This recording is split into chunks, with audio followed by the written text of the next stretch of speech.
Dear students, तो आज हमारा कैलकुलस का अगला लेक्चर है कंटिन्यूटी का। तो लास्ट क्लास में हमने थ्योरी को इन डिटेल में स्टडी किए थे। आज के लेक्चर में हम क्वेश्चंस को देखेंगे। तो आपके एक्सरसाइज वर्ड से ही कुछ सिंपल क्वेश्चन पिक किया, डिस्कस करते चलिए और देखते कि किस प्रकार से बोर्ड्स में हम इनको आंसर करेंगे। तो check the continuity of the function at x equal to 0 mod x upon x। तब जब x 0 नहीं है, सारे के सारे डिफाइंड फंक्शन है, देख रहे हो, और 0 कब है, जब x इक्वल टू 0 है। तो ये फंक्शन कंटिन्यूअस कब हो जाएगा बोलो, जब फंक्शन का left hand limit, right hand limit और functional value at x equal to 0 equal हो जाएगा। दैट इज लिमिटिंग वैल्यू और फंक्शनल वैल्यू अगर इक्वल हो गया x इक्वल टू 0 पे, तो function will become continuous at x equal to 0। तो वही हमें चेक करना है बस, ठीक है। तो मॉड्यूलस फंक्शन है, तो अच्छा क्या होगा कि आप उसको प्रॉपर्ली रीडिफाइन कर दो और फिर उसके एलएचएल आरएचएल पे बातचीत कर लो तो हो जाएगा, ठीक है।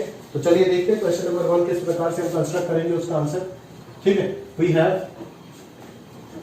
Have fx is equal to, ठीक है, mod of x divided by x where x is non zero and 0 when x is equal to 0। सही बात है।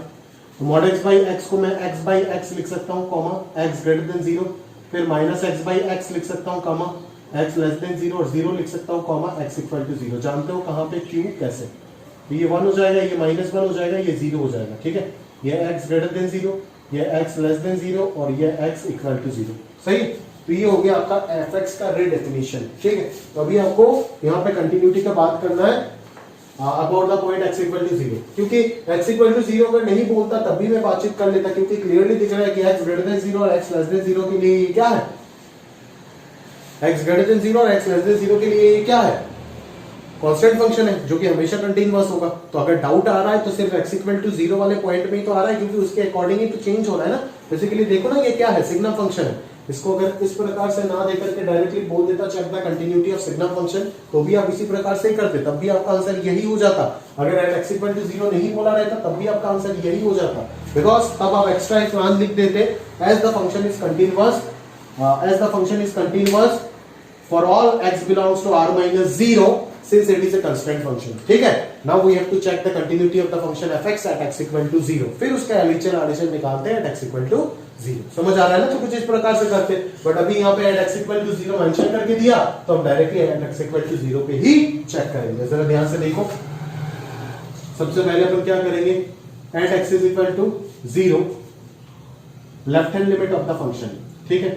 वो क्या हो जाएगा, limit of fx x tending to 0 minus, limit of fx x tending to 0 minus कितना दिख रहा है भाई, सीधा सीधा देख ले, आंसर कितना लिखा हुआ है, -1 लिखा हुआ है, जिसका लिमिटिंग वैल्यू भी कितना आएगा, -1 आएगा। इधर अगर बात करें तो ये क्या हो जाएगा, limit of fx x tending to 0 plus, that is limit x tending to 0 plus 1, जिसका आंसर आएगा +1, एंड f ऑफ 0 जो होगा वो क्या होगा, 0। तो as LHL is not is equal to RHL is not equal to f of 0, limit he exist नहीं हो रहा है, मतलब क्या, कौन सा टाइप का डिसकंटिन्यूटी है x इक्वल टू 0 पे, याद करो ना भाई, लिमिट ही अगर एग्जिस्ट नहीं हो रहा है तो finite non removable type of.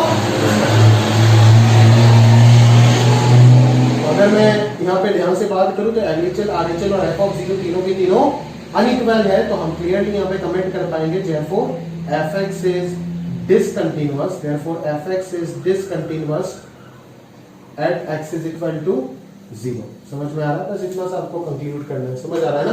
तो आप जानते हो कि signum function x equal to 0 पे डिसकंटिन्यूअस होता है, तो उसी का जजमेंट हो गया, ठीक है ना।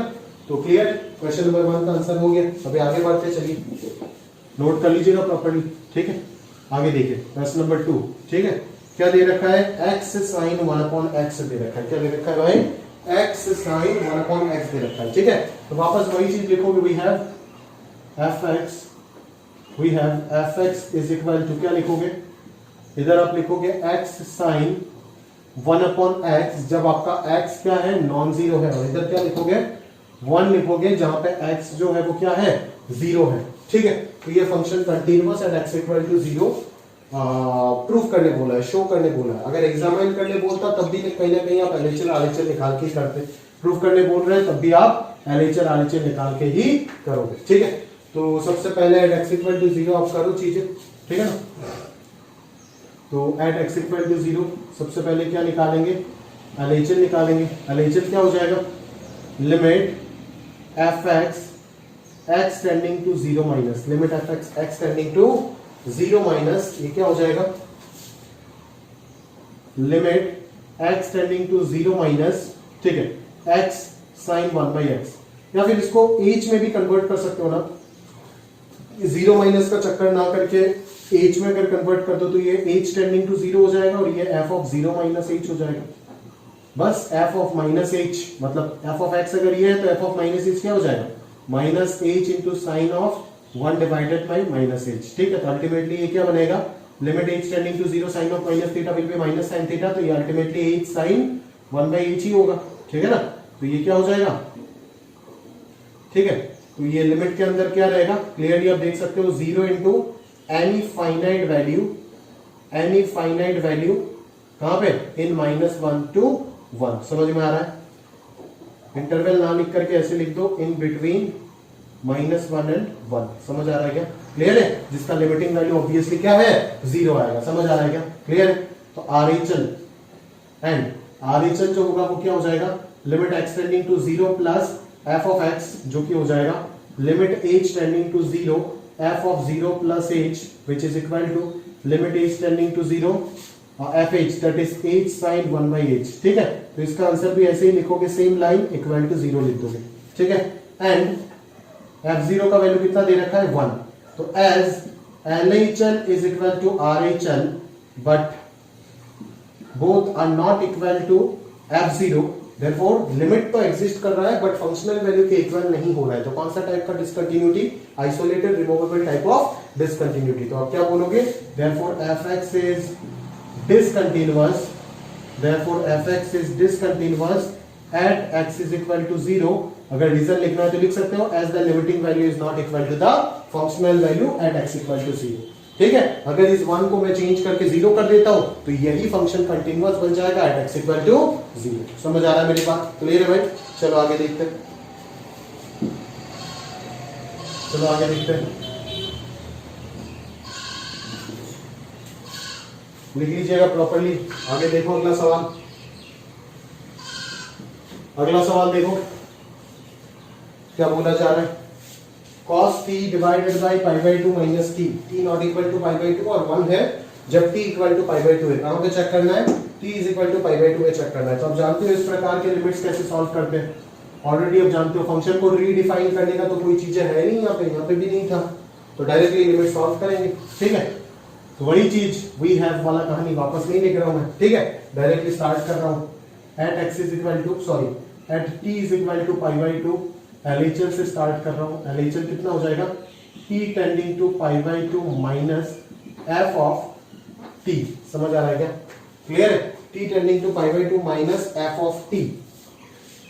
इसी चीज को मैं क्या कर सकता हूं, मैं ऐसे लिख सकता हूं ना, इस जगह पे मैं ऐसे लिख सकता हूं, let t minus π/2 is equal to h, as t is tending to π/2, h जो होगा वो किसको टेंड करेगा, 0 को टेंड करेगा, समझ आ रहा है क्या। h जो होगा वो किसको टेंड करेगा, 0 को टेंड करेगा। तो इसी चीज को अपन किस प्रकार से लिख सकते हैं, h tending to 0 f of t minus π/2 लिख सकते हैं, सही बात है क्या, क्लियर है ना। t tending to actually π/2 minus, मतलब π/2 से थोड़ा सा कम होगा, सॉरी ये माइनस h होगा यार, ये माइनस h होगा, बिकॉज t तो π/2 माइनस को टेंड कर रहा है ना, तो π/2 से थोड़ा सा कम होगा तो ये नेगेटिव होगा, तो नेगेटिव को कैंसिल करने के लिए माइनस h होना चाहिए यहाँ पर, ठीक है। तो t का वैल्यू हो जाएगा π/2 माइनस, सॉरी π/2 माइनस h हो जाएगा t का वैल्यू, ठीक है। t का वैल्यू हो जाएगा π/2 माइनस h हो जाएगा, सही है। और h टेंडिंग टू 0, तो अभी आप लिख दो अपना फंक्शन, h टेंडिंग टू 0 क्या है, cos of f of π/2 minus h, f of t था ये, तो π/2 minus h divided by π/2 minus, इधर आएगा π/2 माइनस h, ठीक है। तो ये क्या हो जाएगा, cos 90 minus theta will B sin theta, और π/2 माइनस π/2 प्लस h होकर के h आ जाएगा, तो limit theta tending to 0 sin theta by theta will be 1, समझ आ रहा है क्या। तो ये हो गया आपका LHL का कैलकुलेशन। अभी अगर मैं RHL का कैलकुलेशन का बात करूं तो ये हो जाएगा limit t tending to π/2 plus, और इधर हो जाएगा f ऑफ t, समझ आ रहा है क्या, क्लियर है मेरी बात, ठीक है।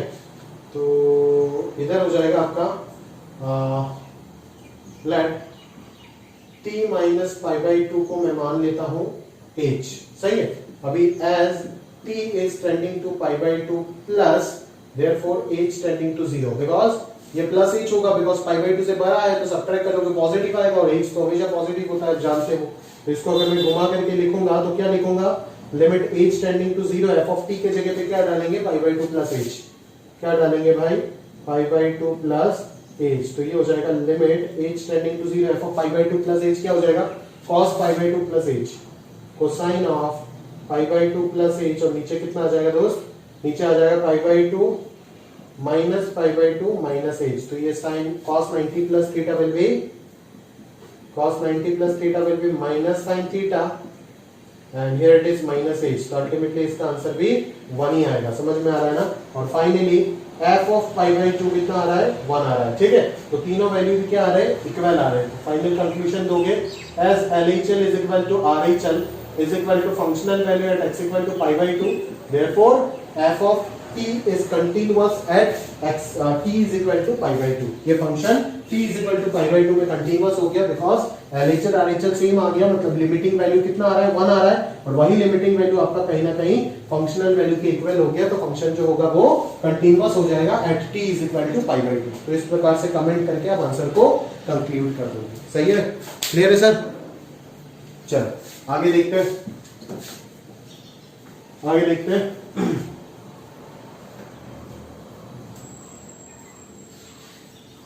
आगे देखते चलो। हाँ, अगला question, discuss the continuity of f x is equal to this. अभी ये फंक्शन तो आप जानते ही हो, इनइक्वालिटीज में क्लास 11 में ऑलरेडी मैंने आपको साथ बहुत बार डिस्कस कर चुका हूं इसके बारे में, बट अब की बार आपको क्या करना पड़ेगा, यहाँ पे फंक्शन को रीडिफाइन करना पड़ेगा, क्योंकि जब तक आप इस प्रकार से फंक्शन को डिफाइन नहीं करेंगे तब तक आपको अलग अलग इंटरवल में फंक्शन का पहचान आपको नहीं मिलने वाला, समझ में आ रहा है ना, क्लियर है। तो फंक्शन को आप रीडिफाइन करो, सबसे पहले रीडिफाइन करो फंक्शन को। तो ये क्या है, एफ एक्स है, f x is equal to क्या है, modulus of x minus 1 plus modulus of x minus 2 plus modulus of x minus 3। तो इसको अगर रीडिफाइन करना है तो आप किस प्रकार से खेल खेलते हो आप जानते हो, तीनों मॉड्यूलस का जो रूट है वो प्लॉट करो नंबर लाइन में 1 2 3। 3 से अगर बड़ा हुआ तो तीनों की तीनों क्या होगा, x minus 1 x minus 2 x minus 3 होगा। फिर 3 से अगर छोटा हो गया तो x minus 3 will become 3 minus x, ठीक है।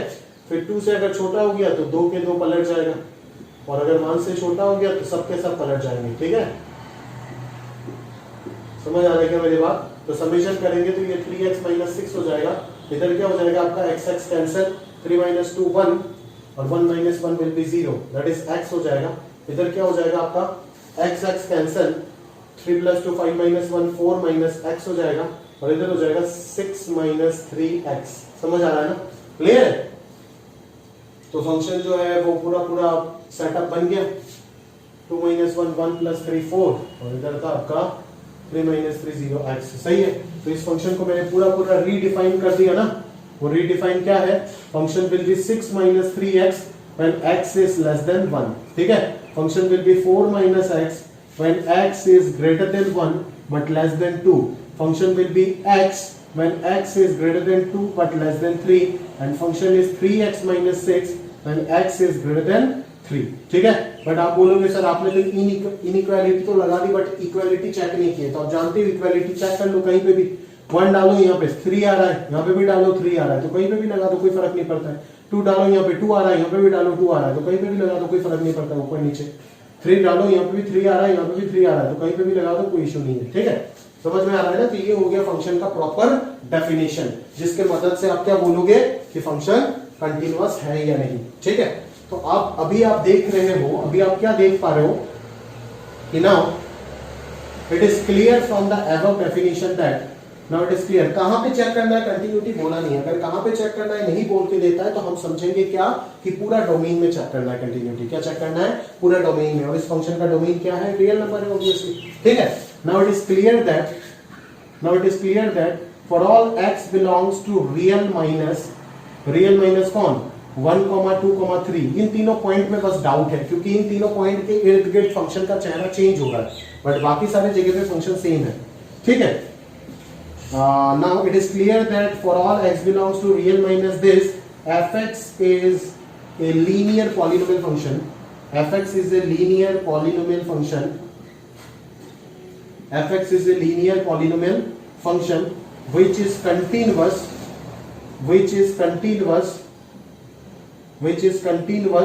throughout the interval, which is continuous throughout the interval. समझ में आ रहा है ना? बस अभी मेरा डाउट कहां पे है, x equal to 1, x equal to 2, x equal to 3। अगर इन तीनों पॉइंट में मैं चेक करके मेरे को कंटीन्यूअस मिल जाता है तो मैं क्या कमेंट कर दूंगा कि this function will be continuous for all x belongs to real number. तो अभी मुझे चेक करना है सबसे पहले कहां पे, एट x इक्वल टू 1। ठीक है है ना? तो x इक्वल टू 1 पे आप क्या करोगे, सबसे पहले बोर्ड, अगर J पे आता है तो डायरेक्टली चेक करके देख के बता देंगे, बट अभी तो लिखना पड़ेगा ना बोर्ड एग्जाम में अगर आए तो क्या करोगे, सबसे पहले LHL निकालोगे तो ये क्या हो जाएगा, limit x tending to 1 minus मतलब 1 के लेफ्ट साइड में फंक्शन कौन है, 6 माइनस 3x। अगर यहाँ पे 1 माइनस पुट करते हैं तो ये क्या होगा, 0.999 पुट होगा। ठीक है ना? तो ये 3 से थोड़ा कम हो जाएगा, तो ये ओवरऑल वैल्यू 3 से थोड़ा ज्यादा हो जाएगा।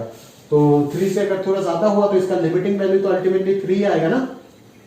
3 से थोड़ा ज्यादा है तो 3.001 का लिमिटिंग वैल्यू क्या होगा, 3 तो होगा। RHL में अगर बात किया तो limit x tending to 1 plus होगा। ठीक है, 1 प्लस में कौन सा फंक्शन होगा, 4 माइनस x होगा, तो इसका भी लिमिटिंग वैल्यू क्या आएगा, 3 आएगा। एंड f ऑफ 1 का अगर बात करो तो f of 1 will be 4 minus 1 because x equal to 1 पे मैंने फंक्शन को ये कंसीडर किया, तो आंसर हो जाएगा 3। ठीक है, तो as LHL is equal to RHL is equal to FF1, therefore fx is continuous at x is equal to 1। ठीक है, सिमिलरली आप x इक्वल टू 2 पे चेक करोगे, x इक्वल टू 3 पे चेक करोगे। अगर तीनों जगह पे कंटीन्यूअस मिल जाता है, तीनों के नीचे कंक्लूजन दोगे और फाइनली ये कंक्लूड करोगे, therefore fx is continuous, fx equal to this is continuous for all x belongs to real number. ठीक है, और अगर 2 और 3 में से किसी भी जगह पे डिसकंटीन्यूअस है, दोनों जगह पे डिसकंटीन्यूअस मिल गया तो ये कंक्लूड करोगे, therefore fx is discontinuous for x equal to 2 या फिर 3 या फिर 2 and 3। ठीक है, and for all other values of x, that is for all x belongs to real minus 2, 3 the function is continuous। ठीक है, तो इस प्रकार से कंक्लूड करके पूरा आंसर दे दोगे। ठीक है, तो और J पे अगर आया तो डायरेक्टली देख के इसको डिफाइन करने के बाद, यहां तक करने के बाद ही तो देख के या लेक्चर आंसर यहां से निकाल करके आंसर दे सकते हैं। ठीक है, क्लियर है? तो इस प्रकार से आपको प्रॉपर्ली आंसर करना है, ऊपर वी हैव वगैरह ये सब लिख देना प्रॉपर्ली, है ना? तो चलो ये हो गया हमारा, है ना? अभी आगे देखते हैं कैसे करेंगे रिमेनिंग क्वेश्चंस को।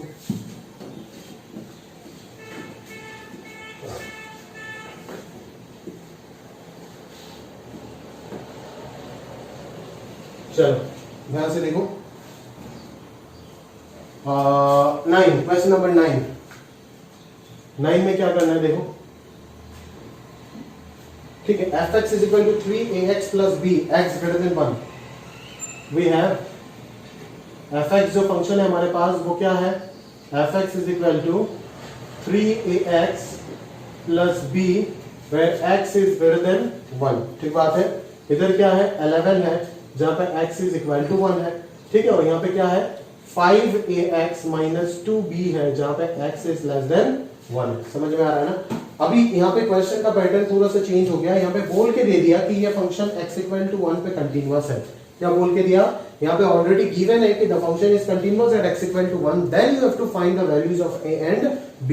ठीक है, तो कैसे प्रोसीड करें इस क्वेश्चन को, अगर ध्यान से सोचे, फंक्शन अगर कंटीन्यूअस है already at x equal to 1 तो LHL RHL का फंक्शनल वैल्यू इक्वल होगा, तो निकाल देते वो तीनों।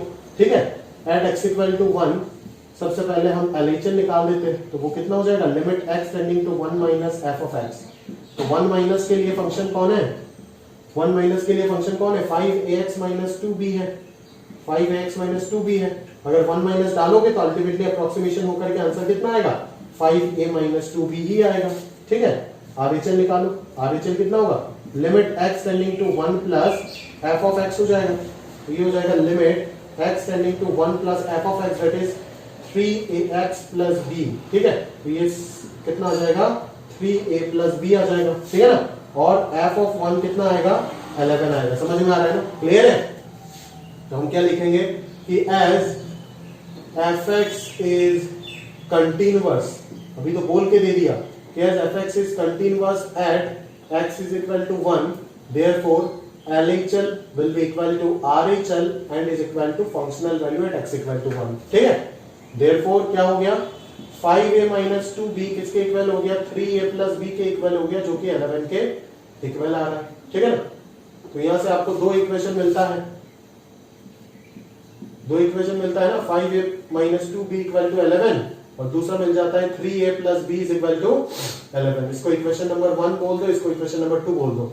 अभी 1 से 1 को 2 टाइम्स ऑफ 2 के साथ ऐड कर दो, तो 2b कैंसिल हो जाएगा, तो ये 6 प्लस 5 11a आ जाएगा, इधर से 22 प्लस 11 33 हो जाएगा, तो a का वैल्यू यहां से 3 आ गया। तो फ्रॉम 2 आप b का वैल्यू बोल सकते हो 11 minus 3 into 3 which is 2। Therefore a is equal to 3 and b is equal to 2, for which therefore ऐसे लिखो, the values of a and b are a is equal to 3 and b is equal to 2, for which the function, the for which the function पूरा spelling करके लिखना, is continuous at x is equal to 1। the function fx is continuous at x equal to 1। ये हो गया पूरा conclusion, इतना कर दोगे 4 मार्क पूरा मिल जाएगा। ठीक है, क्लियर है? तो ये सवाल बन गया, हो गया ना, एकदम सिंपल फ्लैट क्वेश्चन उठा रहा हूं। ठीक है, आगे धीरे धीरे थोड़ा सा लेवल बढ़ाएंगे, है ना। एक्सरसाइज 1 में बेसिकली सारे सिंपल ही है, थोड़ा सा लिमिट वगैरह दिक्कत हो सकता है सॉल्व करने, बाकी कंटिन्यूटी के पॉइंट ऑफ व्यू से एकदम फ्लैट क्वेश्चन है। ठीक है, तो आगे अगला क्वेश्चन देखो, अगला क्वेश्चन का पैटर्न और थोड़ा चेंज हुआ है। क्या बोल रहे हैं उसमें बोल रहा है कि फाइंड f0, आपको f0 निकालना है, f of 0 निकालना है, फंक्शन का value at x equal to 0 निकालना है, that is functional value at x equal to 0 निकालना है if the function becomes continuous at x equal to 0। ठीक है, समझ में आ रहा है ना, क्लियर है? तो अभी आप क्या बोलोगे आंसर में, फंक्शन अगर कंटीन्यूअस है एट x इक्वल टू 0 में तो आपको f0 निकालना है। तो फंक्शन अगर x इक्वल टू 0 में कंटीन्यूअस हो गया तो functional value at x equal to 0 क्या हो जाएगा, limiting value of fx at x equal to 0 के इक्वल हो जाएगा। मतलब डायरेक्टली समझ में आ रहा है f ऑफ 0 का जो वैल्यू होगा वो क्या होगा, limit of this function x tending to 0। उसको सॉल्व करके आंसर निकाल दो, आ जाएगा, खत्म बात, क्लियर है? डायरेक्टली एलएचआर आरएचएल भी करना नहीं पड़ेगा, क्योंकि एलएचआर आरएचएल कब करते हैं हम, जब फंक्शन को रीडिफाइन करना पड़ता है दो अलग अलग जगह पे। ठीक है, जहां पे जैसे यहाँ पे मॉड्यूलस था, यहाँ पे मॉड्यूलस था। ठीक है, यहाँ पे भी हमने एलएचएल आरएचएल किया क्योंकि 5/2 का इधर उधर चेहरा चेंज होगा। ठीक है, बट फिर भी आंसर सेम ही आ रहा था, आप देखे होंगे। ठीक है, यहाँ पे भी किया, बट यहाँ पे करना नहीं पड़ेगा, क्योंकि आप देखे ना लिमिट सॉल्व करने के वक्त में जितना भी सिंपल लिमिट का एक्सरसाइज 1 में कराया था उसका एलएचएल आरएचएल चेक नहीं किया था, मान लिया था कि लिमिट एग्जिस्ट कर रहा है।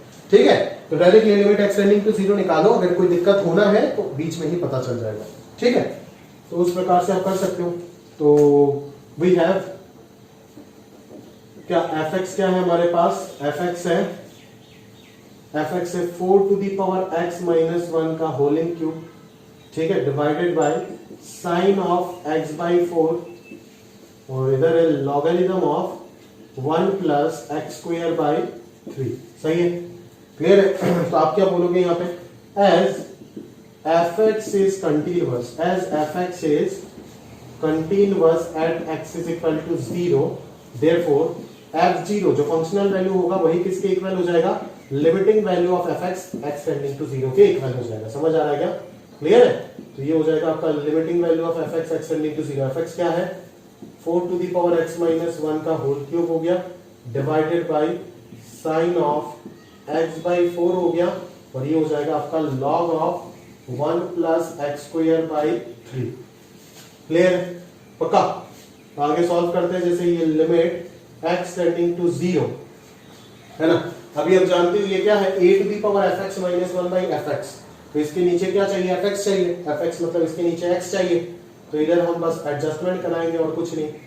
इसके नीचे हम x घुसा देते, चलो थोड़ा सा तो कर लेते, इधर x क्यूब लगा देते। समझ आ रहा है ना, या फिर x क्यूब लगाने की भी जरूरत नहीं है ना, दोनों को x क्यूब से डिवाइड कर दो, तो साइन x बाई 4 के नीचे एक और x आ गया, और इधर लॉग ऑफ 1 प्लस fx। सारे के सारे फॉर्मेट बना हुआ है ऑलरेडी, आपको कुछ नहीं करना है। ठीक है, फिर आप ऐसे भी कर सकते हो कि इधर एक 4 लगा दो और यहाँ पे एक 4 लगा दो।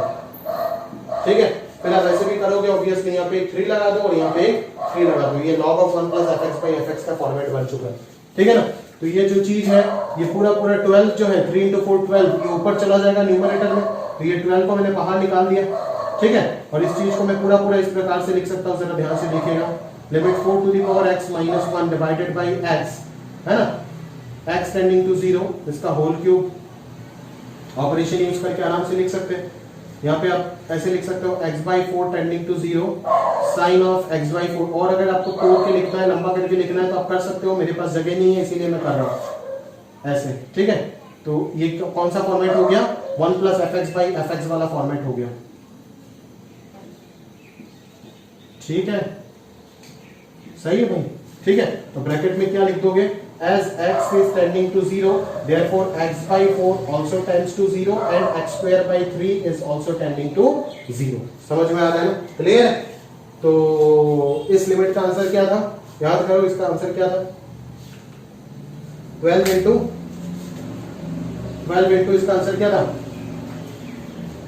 याद करो ना यार, इसका आंसर क्या था, प्रॉपर्ली मैं भूल गया यार, a to the power x log a by 1, तो log a था शायद, log 4 हो जाएगा, तो ये log 4 होल क्यूब हो जाएगा, ठीक है। नीचे इसका आंसर ऑब्वियसली क्या 1, और इसका answer log of 1 plus F x, ये हो जाएगा आपका 1 plus F x by F x, हाँ एफ डैश 1 हो जाएगा इसका आंसर, तो ये 1, तो आंसर जो आ रहा है वो 12 इंटू log 4 होल क्यूब, ठीक है।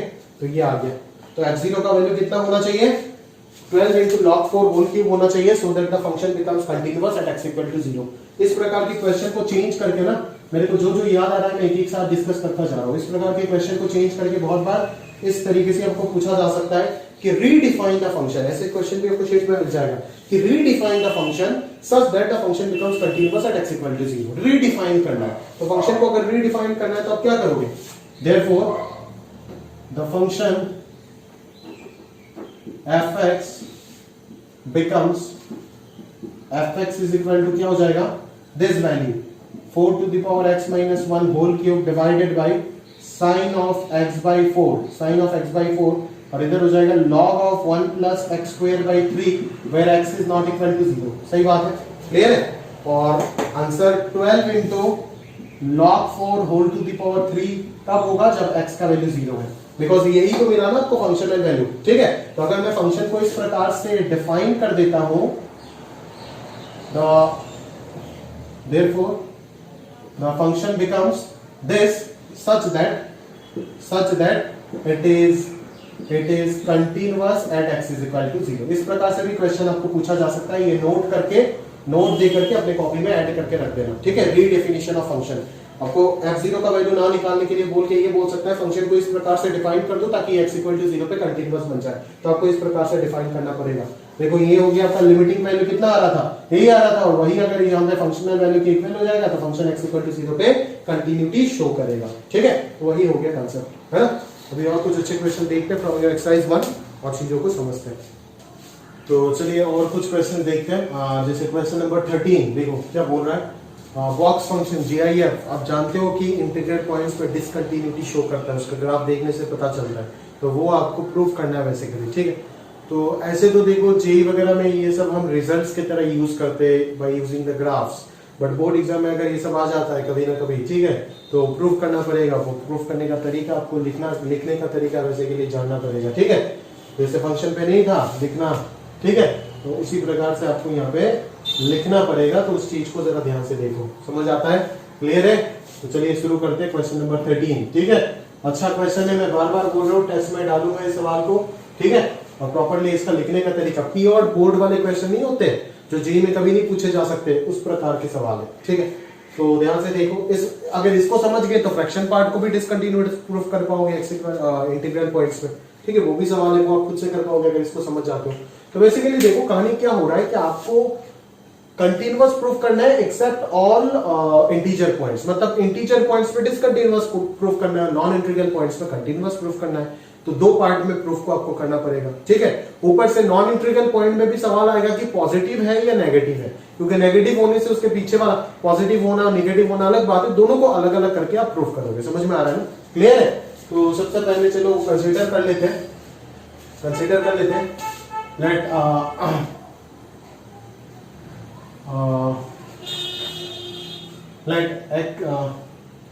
क्या कंसीडर करें सबसे पहले, जैसे मान लेते चलो,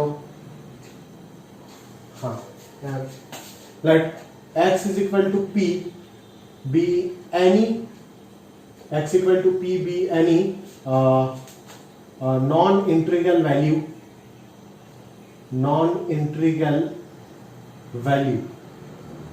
ठीक है, पॉजिटिव नॉन इंटीग्रल वैल्यू मान लेते, be any positive non integral value and f x is equal to box x is greatest integer function, ठीक है, ये आपने एज्यूम कर लिया सबसे पहले, ठीक है। Now we have to check the continuity, we have to check the continuity of fx at x is equal to p, ठीक है, पॉजिटिव इंटीग्रल वैल्यू पे आपको इसका कंटिन्यूटी चेक करना है, ठीक है।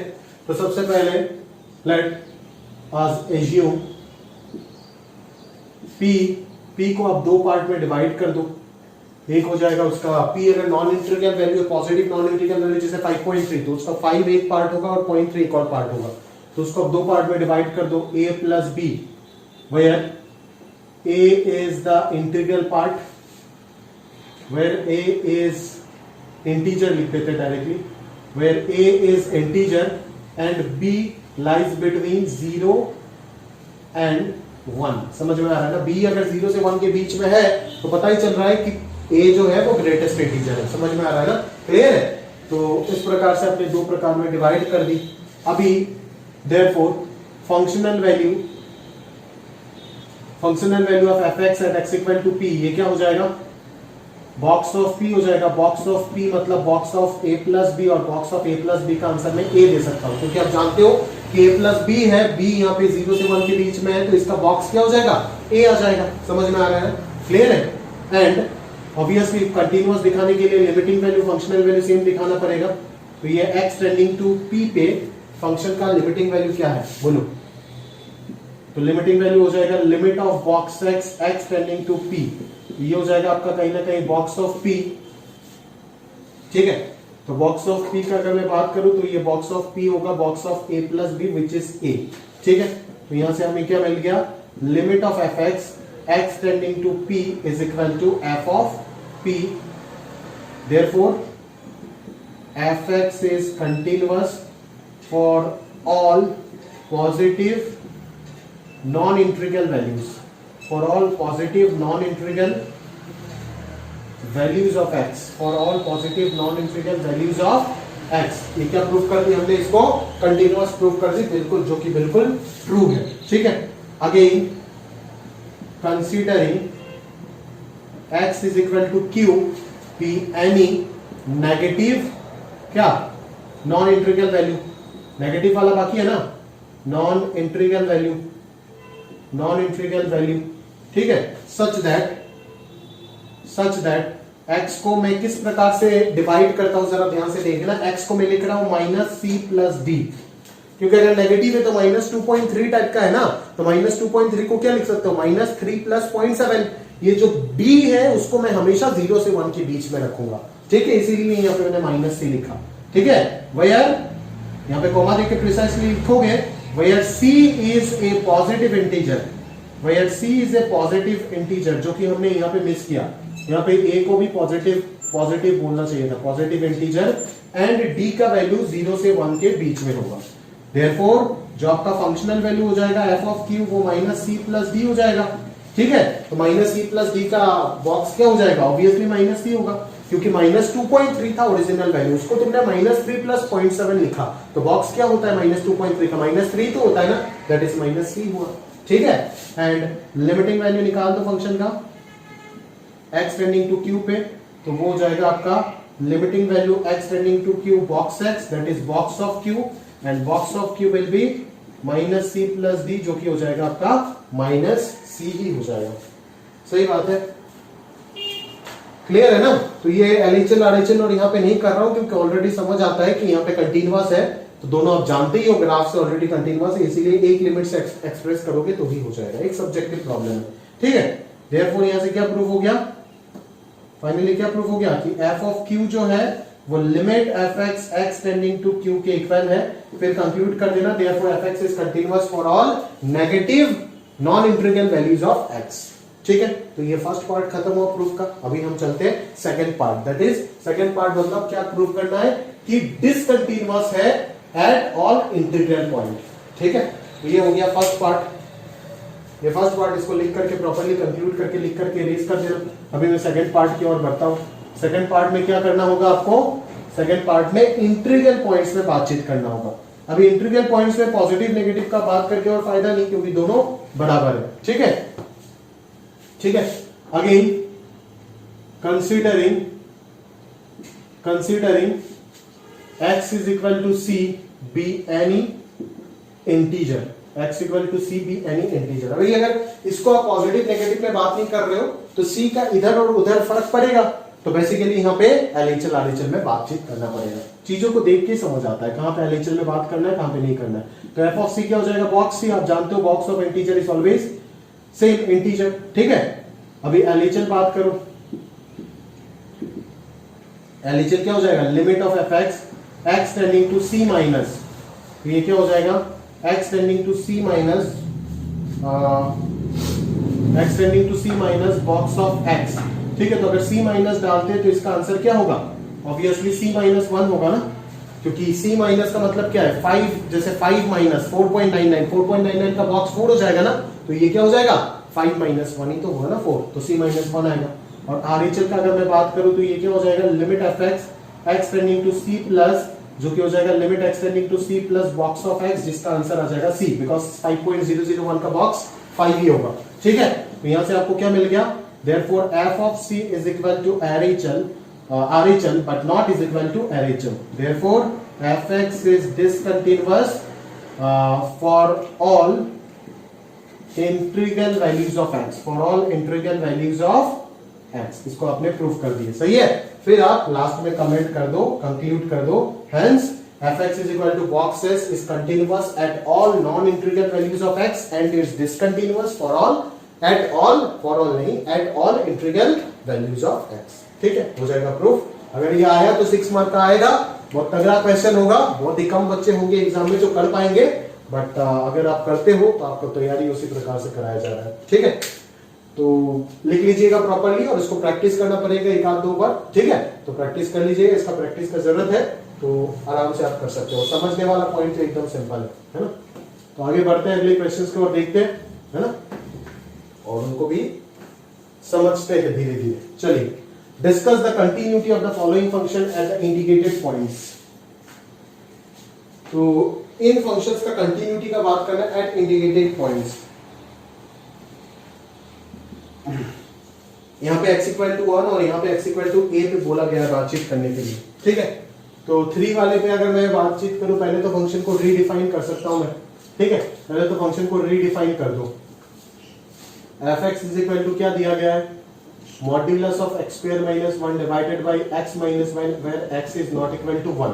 ठीक है, और 2 है where x is equal to 1। समझ आ रहा है ना, वेयर 2 है where x is equal to 1। तो इसको अगर मैं रीडिफाइन करना चाहता हूं तो मैं क्या बोलूंगा कि it will be x square minus 1 by x minus 1 where x square minus 1 is greater than 0। ठीक है, ये 1 minus x square by x minus 1 हो जाएगा अगर x square minus 1 less than 0 हुआ। सही है भाई, क्लियर है। और ये 2 हो जाएगा अगर x इक्वल टू 1 है। तो इस प्रकार से रीडिफाइन कर दो फंक्शन को, तो ये क्या हो जाएगा, x प्लस 1 हो जाएगा। ये क्या हो जाएगा आपका माइनस ऑफ x प्लस 1, है ना। ये इसका मतलब क्या है, माइनस इंफिनिटी से माइनस 1 यूनियन 1 से इंफिनिटी। ठीक है, इसका मतलब क्या है, माइनस 1 से 1 है। सही है भाई, ठीक है। और ये क्या है, x इज इक्वल टू 1। ठीक है, और सुंदर तरीके से अगर आपको दिखाना है तो दिखा सकते हो, x plus 1 for x less than 1। ठीक है, फिर minus x minus 1 for x lies between minus 1 and 1। ठीक है, फिर अगर आप बात करो तो आप बात कर सकते हो x equal to 1, x equal to x greater than 1 के लिए क्या है, अच्छा x इक्वल टू 1 पे आंसर कितना है, 2 आ रहा है ना। x इक्वल टू 1 आएगा, फिर x इक्वल टू 1 आएगा, सीरियली लिख रहा हूं, 2 आ रहा है, फिर x ग्रेटर देन 1 पे क्या आएगा फंक्शन, वापस वही आएगा x प्लस 1। समझ में आ रहा है ना, ये देखो ना x ग्रेटर देन 1 के लिए फंक्शन क्या है x प्लस 1। सही है, तो इस प्रकार से आप रीडिफाइन कर सकते हो। अभी -1 पे वैल्यू देना बस बाकी है, -1 पे चेक कर लो, -1 पे तो यहाँ पे डिफाइंड होगा, तो क्या होगा -1 पे, -1 पे ये हो जाएगा 0।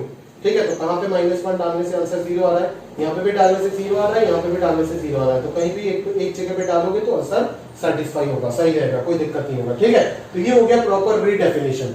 अभी आप क्लियरली देख सकते हो कि प्रॉब्लम कहां पे आ रहा है। प्रॉब्लम आपको जहां पे बोला गया है चेक करने, उस जगह पे बस चेक करके छोड़ दो। x इक्वल टू 1 पे एलएचएल आरएचएल फंक्शनल वैल्यू निकाल के देख लो, अगर तीनों इक्वल है तो कंटीन्यूअस है, अगर नहीं है तो डिसकंटीन्यूअस है। बट अगर x इक्वल टू 1 पे नहीं बोलता, for all real number line बोलता आपको चेक करने के लिए, तो आप क्या करते हैं, आप क्या बोलते हैं कि x less than 1, x lies between -1 to 1 and x greater than 1 के लिए तो कोई टेंशन है ही नहीं, क्योंकि उधर फंक्शन पॉलिनोमियल फंक्शन है और एक ही फंक्शन है, फंक्शन का चेहरा भी चेंज नहीं हो रहा है, तो फंक्शन क्या होगा, कंटीन्यूअस होगा, because polynomial functions are continuous everywhere.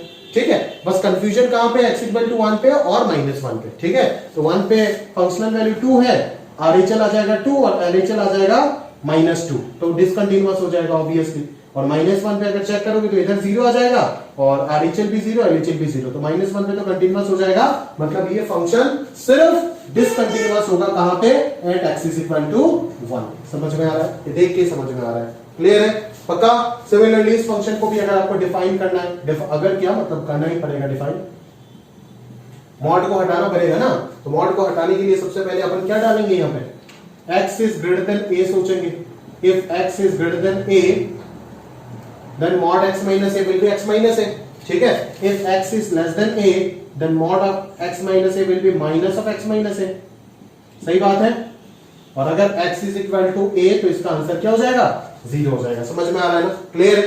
तो अभी x इक्वल टू a के आसपास आपको चेक करना है, तो फंक्शनल वैल्यू तो 0 है, बट लिमिटिंग वैल्यू अगर आप चेक करोगे, आरएचएल अगर चेक करते हो तो क्या होगा, x tending to a plus f of x हो जाएगा। तो a प्लस में फंक्शनल वैल्यू क्या है, जरा ध्यान से देखना भाई, क्या है, x minus a sine of 1 upon x minus a। सही है भाई, ठीक है। तो a प्लस में ये वैल्यू तो किसको हो रहा है, ये वैल्यू तो अप्रोचिंग 0 बन रहा है, ठीक है, और ये क्या बन रहा है, a प्लस में ये टेंडिंग टू इंफिनिटी बन रहा है ना, तो साइन इंफिनिटी क्या होगा तो किसी को नहीं पता, but any finite value in between -1 to 1। ठीक है, ये वाला कंसेप्ट है ना कि इसका आंसर साइन ऑफ इंफिनिटी किसके बीच में होगा, any finite value between -1 to 1। तो उसके साथ जब 0 मल्टीप्लाई होगा तो आंसर 0 के नजदीक ही आएगा, तो उसका लिमिटिंग वैल्यू भी क्या होगा, 0 होगा। ये किसके तरह है पिक्चर, x sin 1/x वाला जो क्वेश्चन था ना, उसके तरह है क्वेश्चन, बट यहाँ पे थोड़ा सा चेहरा जो है वो चेंज हो गया और आपको डराने का कोशिश किया। समझ आ रहा है, क्लियर है, पक्का। अगर यहाँ पे 0 इंटू इंफिनिटी होता तो हमें इनडिटरमिनेसी सॉल्व करना पड़ता, बट एज ये 0 इंटू इंफिनिटी नहीं है तो ये क्या होगा, 0 into any finite value in -1 to 1, जिसका लिमिटिंग वैल्यू हम क्या दे सकते हैं, 0, क्योंकि ये अप्रोचिंग 0 है, ये 0 के बहुत नजदीक होगा, और ये -1 से 1 के बीच में एक वैल्यू है, तो दोनों को प्रोडक्ट करेंगे तो 0 के नजदीक का वैल्यू तो मिलेगा ना भाई। तो 0 के नजदीक का वैल्यू का लिमिटिंग वैल्यू क्या है, उसको लिमिट कर दोगे तो क्या आएगा, 0 ही तो आएगा।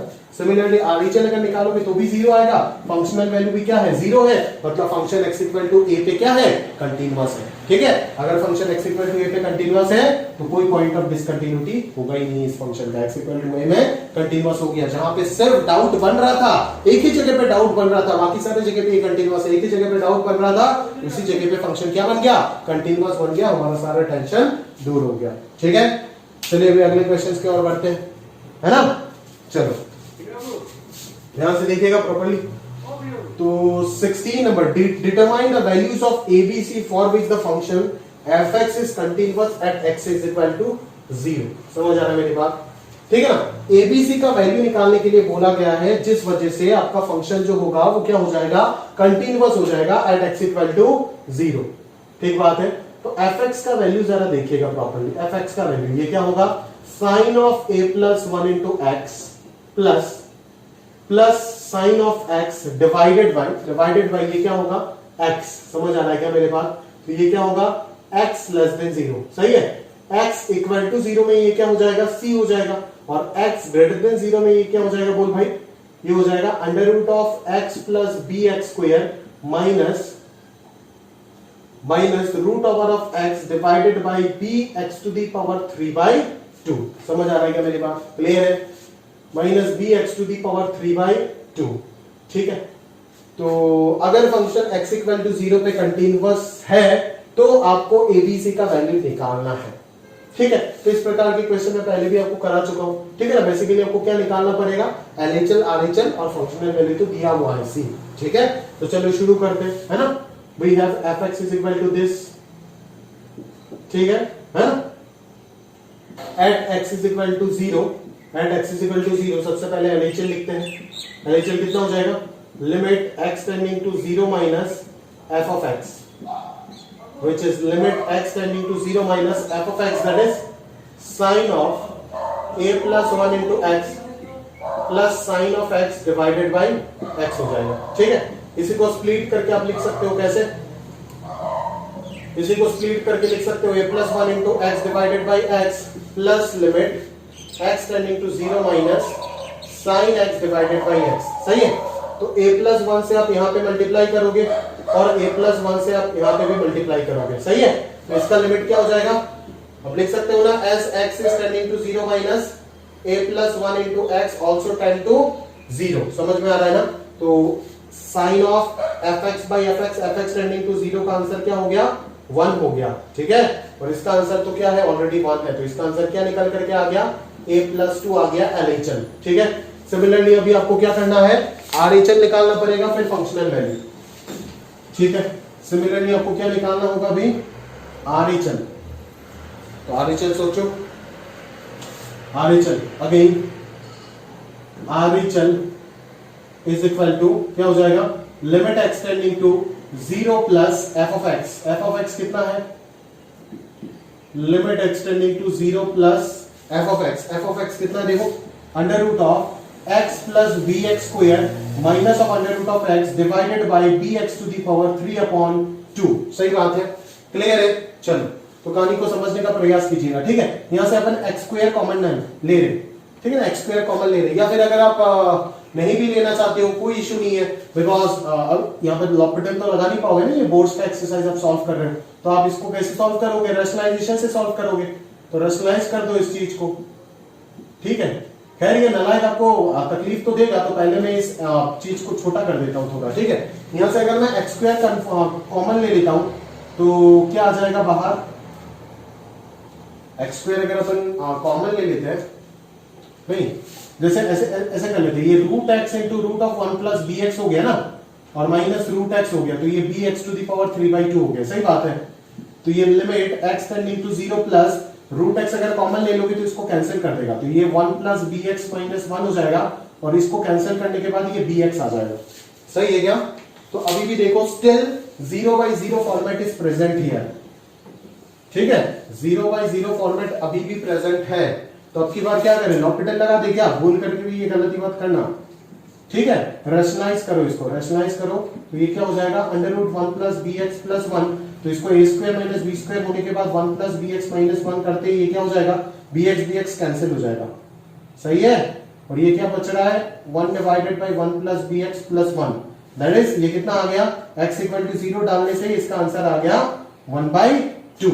समझ में आ रहा है, क्लियर है। एंड आपको ऑलरेडी पता है functional value at x equal to 0 कितना दिया हुआ था, c दिया हुआ था। समझ में आ रहा है, फिर आप कमेंट करोगे, फिर आप नेक्स्ट लाइन फिर क्या लिखोगे यहाँ पे, फिर आप लिखोगे as fx is continuous, क्योंकि क्वेश्चन में ऑलरेडी दे के दिया था ना, as fx is continuous at x is equal to 0, therefore f of 0 is equal to LHL is equal to RHL। तो f of 0 का वैल्यू कितना है, c is equal to LHL। what is LHL, LHL is a plus 2 is equal to RHL। what is RHL, RHL is half। तो यहां से c का value तो half मिल गया, और a का वैल्यू हाफ माइनस 2 माइनस 3/2 मिल गया। अब बोलोगे sir what is b, b का वैल्यू कुछ भी हो सकता है। क्यों, क्योंकि देख ना b इन्वॉल्व कहां पे हुआ था, यहां पे इन्वॉल्व हुआ था ना, तो सोच के देख b जो है यहाँ पे bx कैंसिल हो गया, और यहाँ पे x टेंडिंग टू 0 डालने पे b का वैल्यू आप कुछ भी यहाँ पे रखो ना, b का वैल्यू आप 100 रखो 200 रखो कोई फर्क नहीं पड़ेगा, क्योंकि ये तो कैंसिल हो जाएगा, और यहाँ पे 0 के साथ प्रोडक्ट हो गया, ये 0 बन गया, तो b के ऊपर तो LHL RHL कोई भी डिपेंड ही नहीं कर रहा है, तो b का वैल्यू मैं कुछ भी पुट कर दूं कोई फर्क नहीं पड़ता है, means b belongs to any real number. समझ में आ रहा है, क्लियर है, b क्या होना चाहिए, b कोई भी रियल नंबर हो सकता है।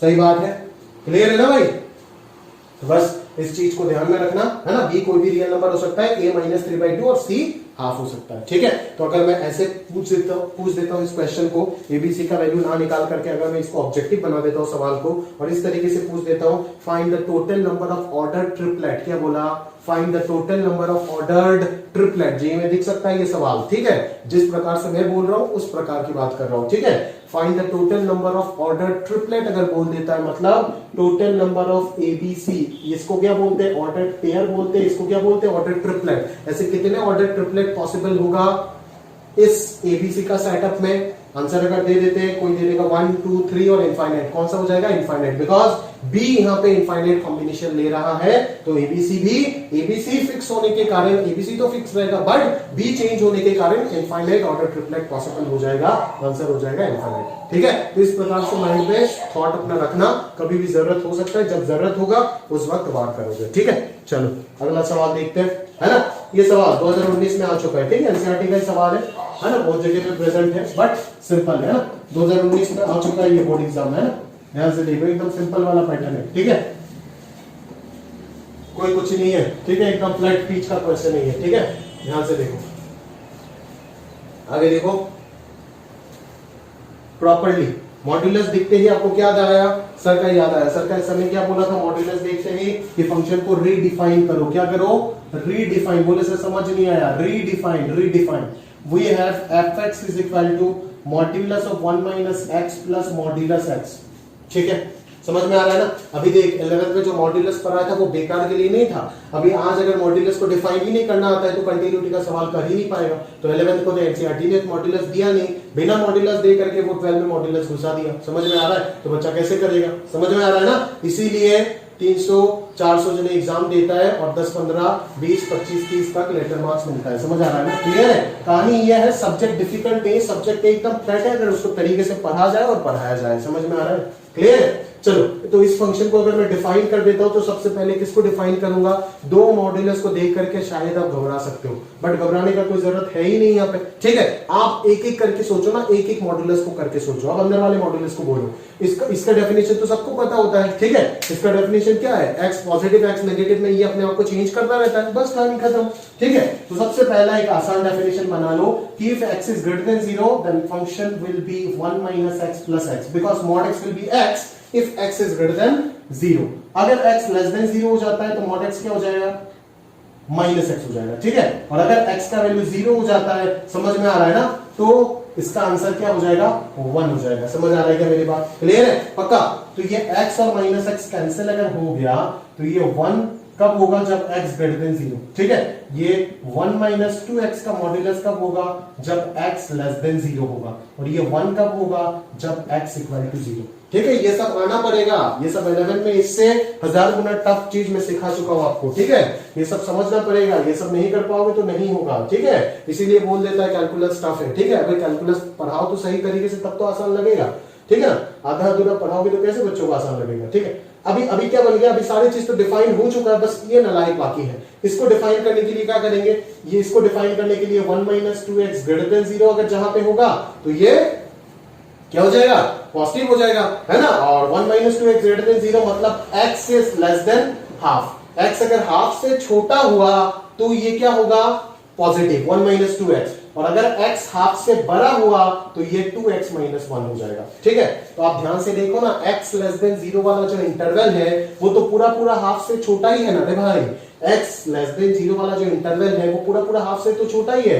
कोई भी नेगेटिव वैल्यू यहाँ पे रखो, अंदर हमेशा क्या आएगा, पॉजिटिव आएगा, मतलब mod of 1 minus 2x will be directly 1 minus 2x। समझ में आ रहा है ना, मतलब ये उल्लू बनाया आपको इस चीज ने, समझ में आ रहा है ना, इसको डिफाइन करने का जरूरत ही नहीं है, यहाँ से डायरेक्टली मॉड्यूलस हटा देंगे तो कोई दिक्कत नहीं है, समझ में आ रहा है। ठीक है, बट कुछ बच्चे बिना समझे मॉड्यूलस हटा देते हैं यहाँ से डायरेक्टली, मैंने देखा है इसीलिए बोल रहा हूँ। ठीक है, तो ये हो जाएगा रीडिफाइन होकर के ये, क्यों, उसके पीछे लॉजिक समझ रहे हो ना, बिकॉज 1 माइनस 2x जब पॉजिटिव होगा तभी 1 माइनस 2x का मॉड्यूलस 1 माइनस 2x होगा, और आप जानते हो कि x लेस देन 0 पूरा इंटरवल के लिए 1 माइनस 2x पॉजिटिव है, तभी मैं डायरेक्टली इसको इस प्रकार से लिख पाया। ठीक है, अभी टेंशन करने का तो कोई बात है ही नहीं, शो दैट कंटीन्यूअस एवरीवेयर बोला है तो मैं डायरेक्टली क्या लिख दूंगा, the function fx is clearly word लगा दो, clearly the function fx is continuous for all x belongs to r minus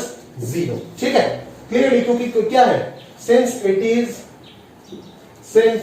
is a constant और a linear polynomial function for all x belongs to r minus 0। ठीक है, और ये सारे के सारे पॉलिनोमियल कांस्टेंट फंक्शंस हमेशा कंटीन्यूअस होता है एवरीवेयर। ठीक है, तो एट x इक्वल टू 0 जो डाउट पॉइंट है वो कौन है, x इक्वल टू 0, बिकॉज इसके इर्द गिर्द चेहरा चेंज हो रहा है, तो x इक्वल टू 0 में चेक कर लो, जहां पे डाउट है, जहां पे फंक्शन अपने आप को चेंज कर रहा है उस जगह पे चेक तो करना पड़ेगा। ठीक है, f ऑफ 0 कितना हो जाएगा, 1 हो जाएगा। ठीक है ना, LHL कितना हो जाएगा, LHL limit fx x tending to 0 minus limit fx x tending to 0 minus क्या हो जाएगा दोस्त, limit of x tending to 0 minus fx क्या होगा, जब x लेस देन 0 है तो 1 माइनस 2x है, x का वैल्यू 0 डालो, लिमिटिंग वैल्यू अल्टीमेटली 1 ही आएगा। RHL क्या हो जाएगा, limit x tending to 0 minus f of x। समझ में आ रहा है क्या, क्लियर है, तो ये limit x tending to 0 plus f of x कितना है, x ग्रेटर देन 0, 0 प्लस में फंक्शन क्या है, 1 है ना, तो इसका आंसर क्या आ रहा है, 1 आ रहा है, तो तीनों ही सेम आ रहा है, तो आप कंक्लूड क्या करोगे, as f of 0 is equal to LHL is equal to RHL, therefore fx is continuous, खत्म, fx is continuous for all x belongs to क्या, रियल नंबर। ठीक है, एक ही पॉइंट में डाउट था 0 पे, उस जगह पे भी कंटीन्यूअस हो गया, therefore fx पहले तो लिखोगे fx is continuous at x equal to 0 and hence fx is equal to this is continuous everywhere, लिखो इस प्रकार से, 4 मार्क गारंटेड। ठीक है, समझ में आ रहा है ना, क्लियर है ना, ये सब सवाल में अटक जाता है लोग, और 400 नंबर में 400 350 बच्चे 400 बच्चे पेपर देते हैं, कितने बच्चे देते हैं आपके कॉलेज से, 350 400 बच्चे देते हैं ना, लेटर कितने को मिला था 2019 में, 14 बच्चों को, क्यों, पूछे ना अथॉरिटी से एक बार सवाल, ये पेपर टफ था, बिल्कुल नहीं, लल्लू था। ठीक है, बट अगर पढ़ोगे नहीं सही से तो गड़बड़ हो जाएगा दोस्त। ठीक है, और बिना पढ़ाए, बिना अपना एक्सपीरियंस पे काम किए फर्जी का से डराते रहेंगे बच्चों को तो थोड़ी ना चलेगा दोस्त, ऐसे थोड़ी ना रिजल्ट इंप्रूव हो जाएगा। नहीं, अगर रिजल्ट इंप्रूव करना है तो सबको मिल करके काम करना पड़ेगा, नहीं तो दिन दिन घटता ही जाएगा और एक दिन कोलैप्स हो जाएगा सिस्टम। ठीक है, चलो आगे बात करते हैं क्वेश्चन नंबर 25। ठीक है, 25 में चलो, ठीक है ना भाई, हमको तो हमारा क्लास 11-12 में मास्टर जितना डराया ना, उतना अगर सिखा देता तो शायद हम दूसरे किसी जगह में पहुंच जाते। सच बोल रहे तो IIT पहुंच जाते हम।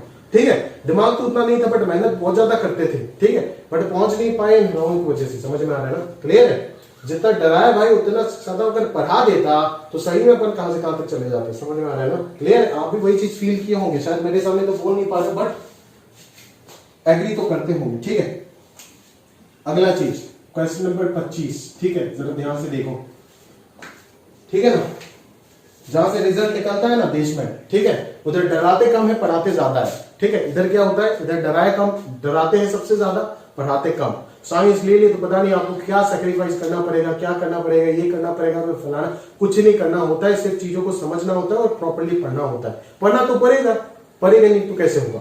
ठीक है, बट डराते डराते और भाषण छोड़ते छोड़ते ऐसे ही सारे जो अच्छी चीज पढ़ाने का समय है, आपका समय तो खींच ही लेगा और उनको तो समय निकालना है, क्योंकि आता नहीं। अगर आप पढ़ा देगा, जितना उनको आता है उनका अगर सही से पढ़ाना शुरू कर दिया तो भाई 6 महीने में उनका सिलेबस खत्म। समझ में आ रहा है ना, बट उसको साल भर तो खींचना पड़ेगा फीस के लिए। ठीक है, ये सारे गलत चीज अगर चलता जाएगा ना तो ऐसे ही होगा। ठीक है, रिजल्ट देखे होंगे ना 2020 का पेपर, क्या था, पेपर लल्लू नहीं था, और क्या पेपर आएगा।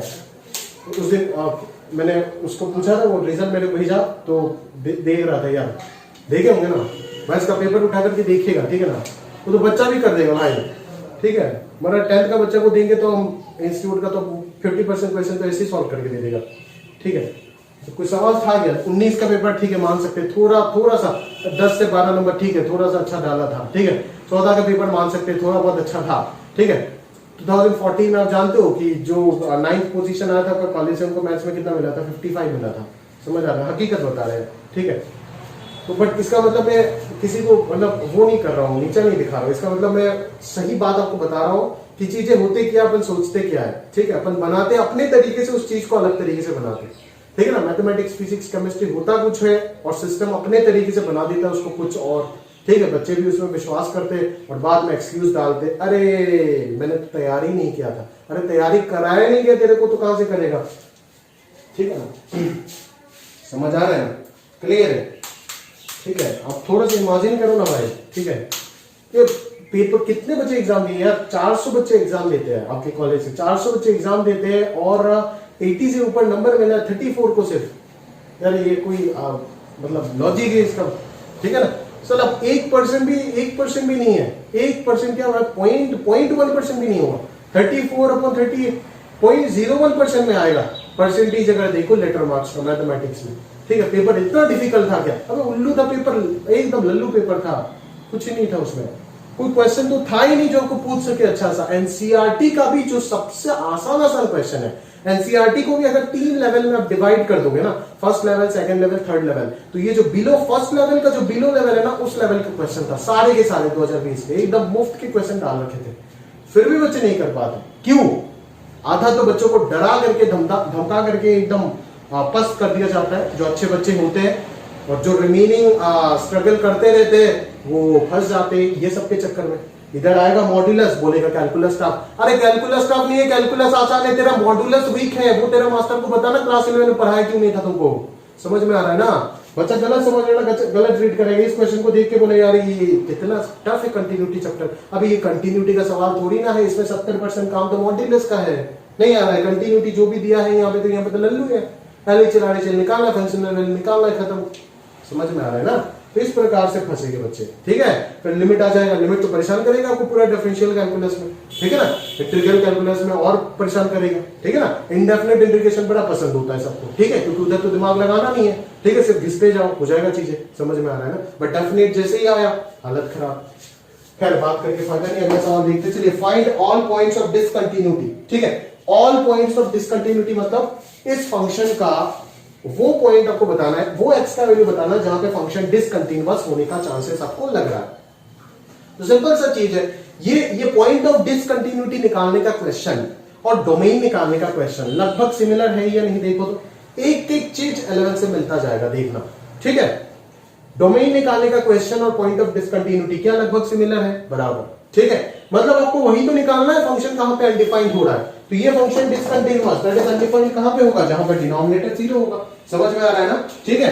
तो ये फंक्शन क्या था, fx is equal to 1 divided by 2 sin x minus 1, ठीक है। Here fx will be discontinuous, fx will be discontinuous where 2 sin x minus 1 will be equal to 0, that is sin x is equal to half हो गया, लो आ गया trigonometric solution, तो ये हो गया पाई by 6, तो x का वैल्यू क्या हो गया, n pi plus minus 1 to the power n pi by 6 where n belongs to z, समझ आ रहा है, ठीक है। तो points of discontinuities of fx क्या हो गया, n pi plus minus 1 to the power n pi by 6 n belongs to z, infinite points of discontinuity है ना। ऐसे इनफाइनाइट पॉइंट एग्जिस्ट करेंगे जहां पे ये फंक्शन डिसकंटिन्यूअस होगा, बस उसको कंक्लूड कर दो। ये फंक्शन देख के पता चल रहा है कि कोई डिसकंटिन्यूटी नहीं होगा, क्यों सर, क्यों ऐसे बोल रहे हो, बिकॉज ये फंक्शन डिसकंटिन्यूअस कब होता, जब डिनोमिनेटर 0 होता, क्योंकि अंडर रूट वगैरह और कुछ तो है ही नहीं यहाँ पे, और कोई स्पेशल काइंड ऑफ फंक्शन भी नहीं है, तो डिनोमिनेटर 0 होने से ये डिसकंटिन्यूअस हो जाएगा, ठीक है। उसी जगह पे डिसकंटिन्यूअस होगा जिस x के वैल्यू के लिए डिनोमिनेटर 0 हो रहा है, तो डिनोमिनेटर 0 हो सकता है क्या कभी किसी x के वैल्यू के लिए, हो ही नहीं सकता है, because x square even, x to the power 4 even, even plus even, even plus 1 even plus even, x square even, x to the power 4 even, degree even, तो वैल्यू हमेशा क्या होगा, ग्रेटर देन 0, नॉन नेगेटिव हमेशा summation करोगे non negative आएगा, plus 1 करोगे तो 1 से बड़ा आएगा, तो अगर ये पूरा expression for all values of x 1 से बड़ा है तो क्या ये कभी भी 0 हो सकता है, नहीं, therefore no points of discontinuity. इस प्रकार के 1 मार्क के क्वेश्चन आ सकता है एग्जाम में, ठीक है। फिर यहाँ पे इस फंक्शन को अगर मैं देखूंगा तो कोई पॉइंट ऑफ डिसकंटिन्यूटी मेरे को लग ही नहीं रहा है, सिर्फ एक ही डाउट लग रहा है। इस प्रकार के डिफाइंड फंक्शन जब भी होगा एक ही डाउट रखोगे कि जहां पे फंक्शन अपने आप को चेंज कर रहा है, दैट इज 0 के नेबरहुड में चेंज कर रहा है, उस जगह पे डिसकंटिन्यूअस हो सकता है। मतलब इस फंक्शन का limiting value x tending to 0 पे अगर 10 नहीं आया तो x इक्वल टू 0 पे फंक्शन डिसकंटिन्यूअस हो जाएगा। तो चलो इसको चेक कर लेते, समझ में आ रहा है ना, ठीक है। तो ये tan इनवर्स x हो गया, समझ में आ रहा है ना भाई, ठीक है। तो tan x टेंडिंग टू 0 है तो इसको मैं क्या कर सकता हूं, x लिख सकता हूं, बट बोर्ड एग्जाम में ऐसा गलत काम मत कीजिए, ठीक है। इसको आप प्रॉपर्ली इस प्रकार से सॉल्व कीजिए तो बेहतर होगा, ठीक है। ये सही है, और ये हो जाएगा आपका 1, ठीक है ना। तो limit x tending to 0 cancel करोगे तो ये कितना हो जाएगा, x cube plus x square plus twice x, तो इसका आंसर 0 डालने पे 0 आ रहा है, बट इधर 10 है ना, तो ये f ऑफ 0 के इक्वल नहीं है, क्योंकि f ऑफ 0 का वैल्यू 10 है, मतलब फंक्शन x इक्वल टू 0 पे डिसकंटीन्यूअस हो गया। तो इसका पॉइंट ऑफ डिसकंटिन्यूटी कितना हो गया, इसका पॉइंट ऑफ डिसकंटिन्यूटी हो गया सिर्फ x इज इक्वल टू 0। बाकी जगह पे ये कंटीन्यूअस होगा, दिख रहा है आपको, सिर्फ 0 पे ही अनडिफाइंड आ रहा है, बिकॉज देखो ना tan इनवर्स कहां पे 0 होता है, सिर्फ 0 पे, x इक्वल टू 0 पे 0 होता है, तो 0 पे ही प्रॉब्लम है। तो 0 पे हमने चेक कर दिया, 0 पे वाकई फंक्शन डिसकंटीन्यूअस है, क्योंकि लिमिटिंग वैल्यू और फंक्शनल वैल्यू मैच नहीं हो रहा है, तो 0 पे डिसकंटीन्यूअस है। इसी वजह से आप बोल सकते हो कि fx will be discontinuous at x equal to 0 only, remaining all points में ये कंटीन्यूअस होगा। तो आप समझ गए ना कि कैसे हम पॉइंट्स ऑफ डिसकंटिन्यूटी निकालेंगे। ये डोमेन का क्वेश्चन है। अभी बोलो जिसको डोमेन नहीं आता है सही से, 11 में मुकारी किया है, ठीक है ना, डोमेन रिंग सही से नहीं आता तो कैसे करेंगे। 12 पूरा चलता है, सिलेबस में देखोगे तो 44% कैलकुलस का क्वेश्चन आता है। मैं तो मान करके चलता हूं कि 70% कैलकुलस है, क्योंकि 44 मार्क्स अगर किसी ने गवा रखा है अच्छे से, उसका दिमाग में कॉन्फिडेंस नहीं है, तो बाकी 25% तो टेंशन में ही वो गवा देगा। समझ में आ रहा है ना, उसके लिए पढ़ने का या फिर पेपर टफ बनाने का जरूरत है क्या। 40 मार्क्स ऐसे 40 मार्क्स की भी जरूरत नहीं, पेपर टफ करने के लिए 20 मार्क्स ऐसे कर दो ताकि बच्चा देख के हालत खराब हो जाए, और उन टॉपिक्स में देके दो जहां पे उसका कॉन्फिडेंस सबसे ज्यादा होता है। मैट्रिसेस, डिटरमिनेंट्स, सबसे लल्लू चैप्टर। हकीकत में मैट्रिसेस तो बहुत अच्छा टॉपिक है, बट जो बोर्ड में पूछते हैं वो तो एकदम फालतू है ना।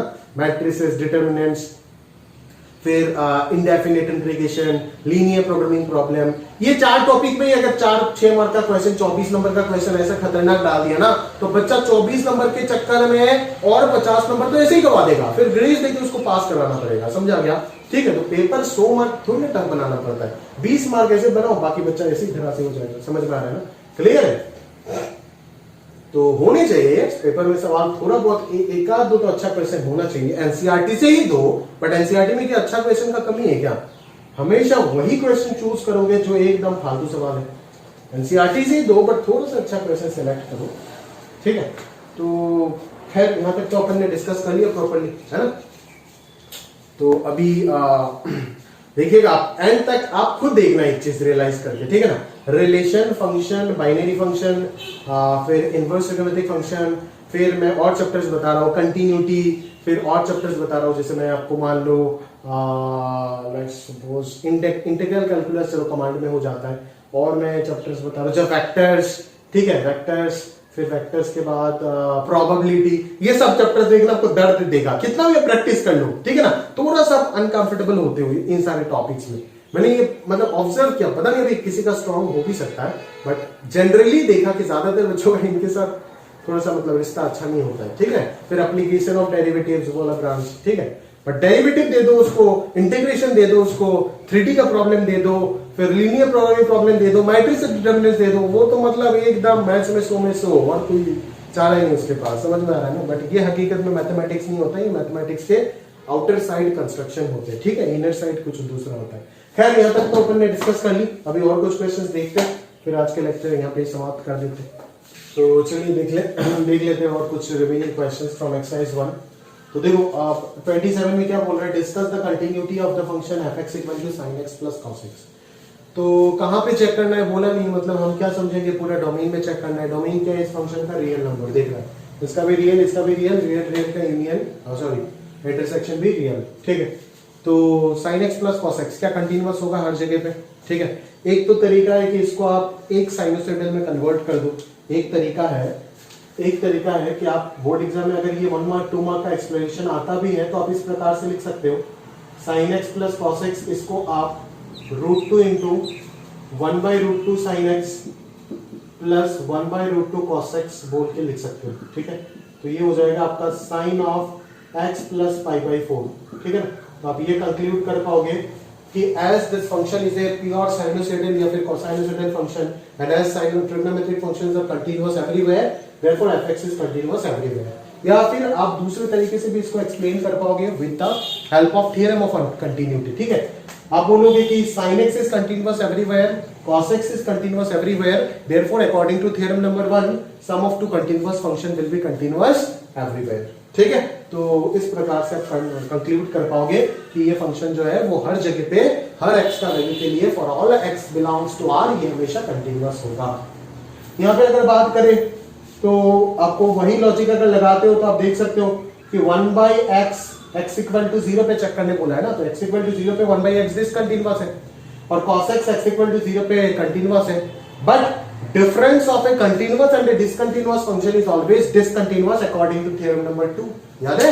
बट प्रोडक्ट और डिवीजन के बारे में कोई कमेंट नहीं कर पाएंगे, बट सम या फिर difference of A continuous and A discontinuous function is always discontinuous at that point. तो x इक्वल टू 0 पे ये डिसकंटिन्यूअस होगा, देख के बोल सकते हैं। ठीक है, खत्म हो गई ये बात, पक्का। चलो, तो इस प्रकार से ये 1 मार्क के क्वेश्चंस आप बोर्ड एग्जाम में with the help of theorem of continuity आराम से एक्सप्लेन करके लिख सकते हो विद द थ्योरम, या फिर अगर जेई पे पूछा जाता है किसी ऑप्शन में मिल जाता है तो उधर भी आप आराम से कर सकते हो। ठीक है, तो थ्योरम काफी यूजफुल है और उसका वो कितना ज्यादा इफेक्टिव है वो आज के लेक्चर में तो हमें उतना ज्यादा पता नहीं चला, क्योंकि बोर्ड्स में वैसे डेफिनेशन में ही काम हो जाता है। बट जब कल के लेक्चर्स आएंगे नेक्स्ट लेक्चर्स, उनमें हम और इन डिटेल में उस चीज को समझ पाएंगे। अगला क्वेश्चन देखो, fx दिया हुआ है, बोलता है f0 निकालो जो इस फंक्शन को x इक्वल टू 0 पे कंटीन्यूअस बना देगा। मतलब सिंपल सा चीज है, लिमिटिंग वैल्यू निकालना है, तो उसको निकालने के लिए LHL RHL दोनों जगह पे फंक्शन अलग अलग है, तो मैं सबसे पहले क्या निकालने जा रहा हूं, LHL। ठीक है, LHL क्या हो जाएगा, limit x tending to 0 minus log of cos x divided by fourth root of 1 plus x square minus 1। अगर आपको ये 0 माइनस तकलीफ देता है ना, तो आप डायरेक्टली मेरा बात सुनो और इसको h में कन्वर्ट कर दो। h टेंडिंग टू 0 अगर हो गया तब ये क्या हो जाएगा, 0 माइनस h हो जाएगा, तो ये log of cos of minus h हो जाएगा, और यहाँ पे fourth root of under root 1 plus minus h का होल स्क्वायर माइनस 1। कहानी में कोई चेंज नहीं आएगा, बात बराबर। ठीक है, ये log ऑफ cos h हो गया और ये हो गया fourth root of 1 plus h square minus 1। अभी आप समझ ही सकते होंगे कि इसको सॉल्व करने के लिए आपको रैशनलाइजेशन टेक्निक का यूज करना होगा। रैशनलाइज करोगे इसको तो ये अल्टीमेटली क्या रहेगा, फोर्थ रूट से स्क्वायर होने के बाद स्क्वायर रूट बचेगा और यहाँ पे माइनस 1 बचेगा। ठीक है, और इधर चला जाएगा तुम्हारा log ऑफ cos h और इधर रहेगा तुम्हारा fourth root of under root 1 plus h square minus plus 1 रहेगा। ठीक है, वापस इसको रैशनलाइज करना पड़ेगा, तो इसको रैशनलाइज करने के लिए नेक्स्ट लाइन पे क्या करोगे, ऑब्वियसली तो इसको सॉल्व रैशनलाइज करने के बाद इधर h स्क्वायर बचेगा, इधर log ऑफ cos h हो जाएगा, और इधर इस चीज के साथ एक और चीज आ जाएगा, वो कौन है, square root of 1 plus h square plus 1 का रैशनलाइजेशन फैक्टर जो है वो आ जाएगा ऊपर। ठीक है, तो यहां से तो ये दोनों तो इंडिटरमिनेसी नहीं दे रहा है, इंडिटरमिनेसी कौन दे रहा है, ये दोनों। तो इनको खत्म करने का तरीका क्या है, इनको सॉल्व करने का तरीका क्या है, log ऑफ cos h, इसको आप क्या कर सकते हो, अगर मैं ध्यान से देखूं तो इसको आप क्या करोगे, log ऑफ cos h ना 0, तो log 1 0/0 फॉर्मेट बन रहा है। ठीक है, तो इसको तो विदाउट लॉपिटल सॉल्व करना अभी के लिए तो प्रॉब्लम हो जाएगा। एक्सपांशन यूज करना चाहते हो तो कर सकते हो, बट अगर आप अगर ये लॉपिटल यूज करना ही पड़ रहा है तब तो बोर्ड्स में नहीं आ सकता ये सवाल। तो log ऑफ cos h उसको अगर मैं सोचूं थोड़ी देर के लिए तो नहीं कर पाओगे शायद।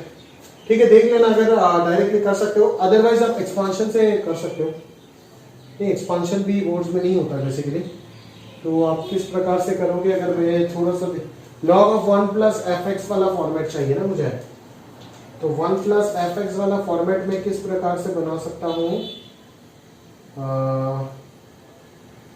e to the power log of this, है ना, e to the power log of this. तो ये प्रॉब्लमेटिक सिनेरियो हो गया,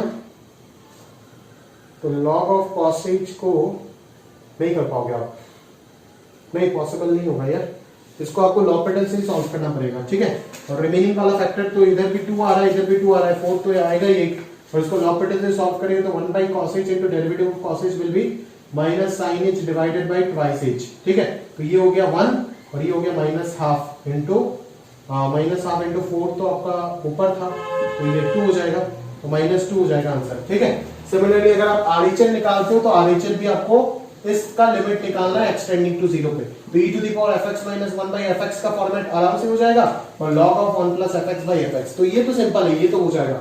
बट इस लिमिट के लिए मैं बोल रहा हूँ शायद ये बोर्ड्स में नहीं आ सकता, ठीक है ना, जे में तो पूछे जा ही सकते, सिंपल क्वेश्चन है, बट शायद ये बोर्ड्स में नहीं पूछे जा सकते because log of cos h by h square आप फंस जाओगे यहाँ पे, ठीक है, बिना l'Hopital का आप नहीं निकाल पाओगे।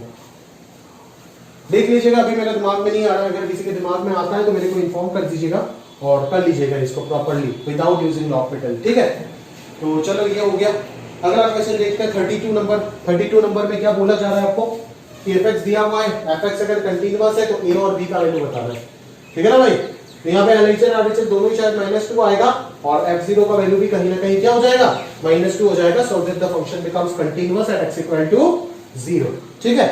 तो 32 जरा ध्यान से देखो, 32 में क्या बोला जा रहा है आपको, 32 में बोला जा रहा है फंक्शन कंटीन्यूअस है, x इक्वल टू 0 पे a और b का वैल्यू बताओ, ठीक है। तो सबसे पहले आपको क्या निकालना है, LHL निकालना है, तो LHL will be limit fx x tending to 0 minus, क्योंकि आप 0 पे निकाल रहे हो ना, तो 0 माइनस पे LHL जो होगा वो क्या हो जाएगा,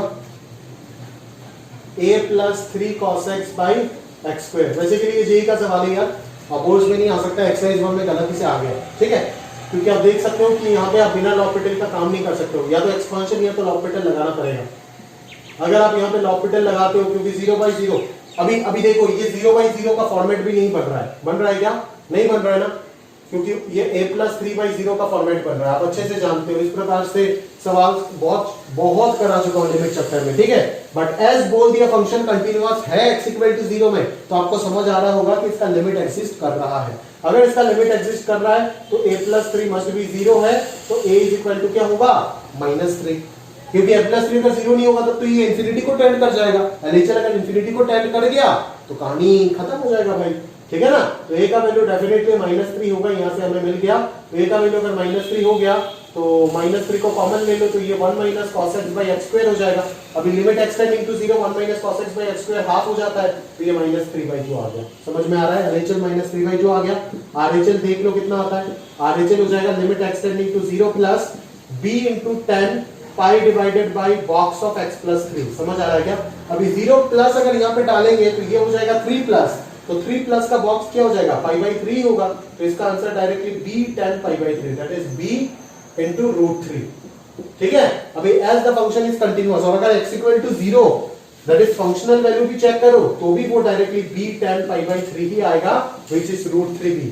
तो as the function is continuous at x equal to 0, therefore all the values are equal and hence b times of √3 must be equal to -3/2, and hence b is equal to -√3/2, and here a is equal to -3. So these are the possible values of a and b, so that the function becomes continuous at x equal to 0. समझ आ रहा है मेरी बात, clear है ना।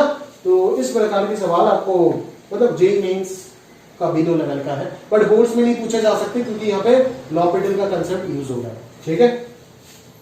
ये एक अच्छा सवाल है, देखो थोड़ा सा मतलब कैलकुलेटिव भी नहीं है, टफ भी नहीं है, पजल ट्रिकी क्वेश्चन बोल सकते हो, पजल तो बिल्कुल नहीं है, ट्रिकी क्वेश्चन आप बोल सकते हो, समझ आ रहा है क्या, क्लियर है। तो चलो जरा ध्यान से देखते हैं इसको प्रॉपर्ली, है ना। क्या बोला जा रहा है, fx is a positive continuous function, मतलब बोल दिया कि fx हर जगह पे कंटीन्यूअस है, और आपको निकालने बोला है limit of fx x tending to 1। आप जानते हो कि fx अगर हर जगह पे कंटीन्यूअस है तो limit of fx x tending to 1 का वैल्यू किसके इक्वल हो जाएगा, functional value at x equal to 1 के इक्वल हो जाएगा। मतलब ये निकालना और ये निकालना बात बराबर है। अभी आपके पास एक फंक्शनल रूल दिया हुआ है इस टाइप का, ठीक है। अभी यहां से आपको f(1) निकालना है, यहां से f(1) निकालने के लिए किसी बच्चा भी बोल देगा सर x का वैल्यू 0 डाल दो, तो f(1) हो गया, इधर f(1) हो गया, तो f(1) का होल स्क्वायर आ गया 4, तो f(1) का वैल्यू आ गया +-2। But as fx is a positive continuous function, therefore f(1) will be 2, and hence limit of x tending to 1 will be 2. समझ आ रहा है ना, सिंपल सा क्वेश्चन है, फंक्शनल रूल पे बेस्ड है, समझ आ रहा है, क्लियर है, पक्का। चलो अभी ये लास्ट पैटर्न को ध्यान से देखो, ठीक है ना। ये बोर्ड एग्जाम का एक और पॉसिबल पैटर्न हो सकता है, बिल्कुल बिल्कुल हो सकता है, ठीक है ना। बोर्ड एग्जाम का एक और पैटर्न बाकी है जो हम कल बात करेंगे, ठीक है।